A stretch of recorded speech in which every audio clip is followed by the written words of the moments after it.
Travis Wayne Goodsell.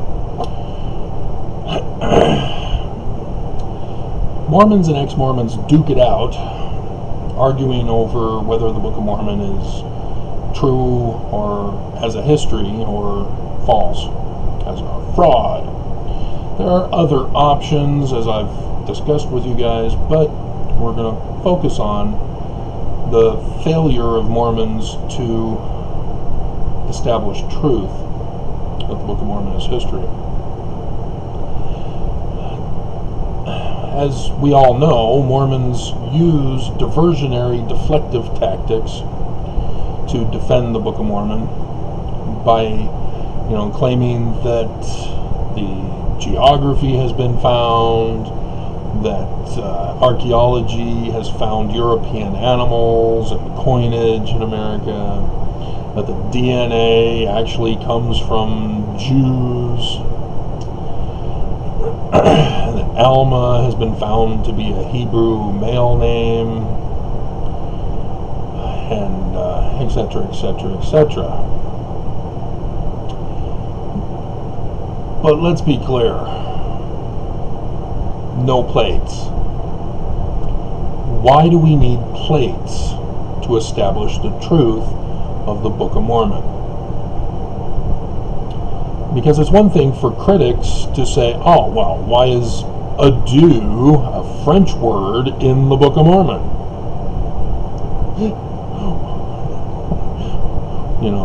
Why are contemporary publications of the 1830s or early 1800s found contained in the Book of Mormon?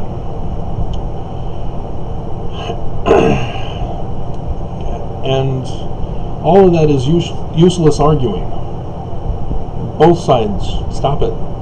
Cut it out. We have no plates. Why are plates essential for establishing the truth or falsehood of the Book of Mormon? Because the plates can be scientifically analyzed.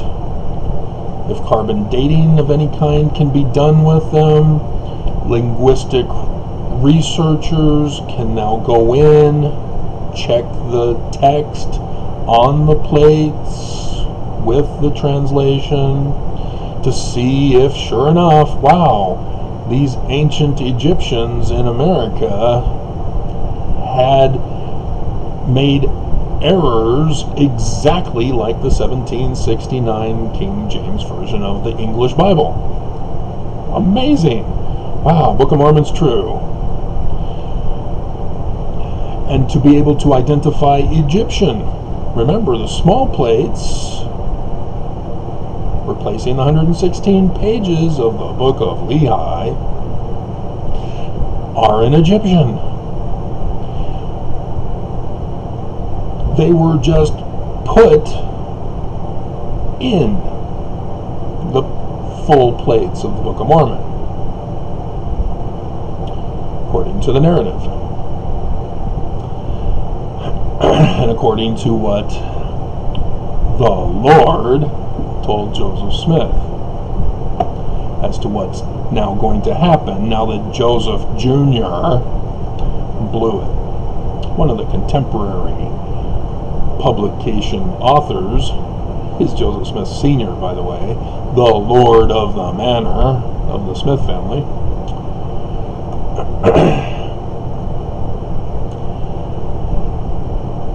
And so you need to find Egyptian on the plates.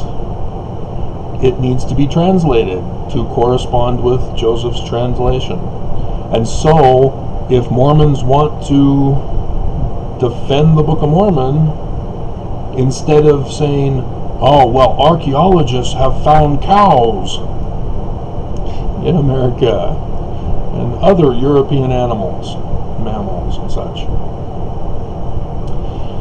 they're going to need to have the plates in their possession and show critics from the plates. Plate number 3, third of the way down, that character right there, that's a cow. Ta-da! That's how you defend the Book of Mormon. But no plagues. Book of Mormon cannot be defended. And so nobody can claim it's a history. We have to have the plates. It cannot be claimed as a history until we get plates. And so otherwise, we're not supposed to be as critics either, calling it a fraud. We have to look at it as a literary piece. And as a literary piece, we now say, oh, okay, well, Sidney Rigdon's the major author. Joseph Smith Sr. seems to be the one who replaced the 116 pages. And we're finding contemporary publications, and there's a pattern code within the text. It's got signs in the heavens that correspond with Revelation signs in the heavens, and those give us specific dates. It's a messianic, apocalyptic fiction. That is the conclusion that is drawn from what we have. Now, if the church wants to claim that Moroni has returned the plates, not Nephi, by all means, show us the plates.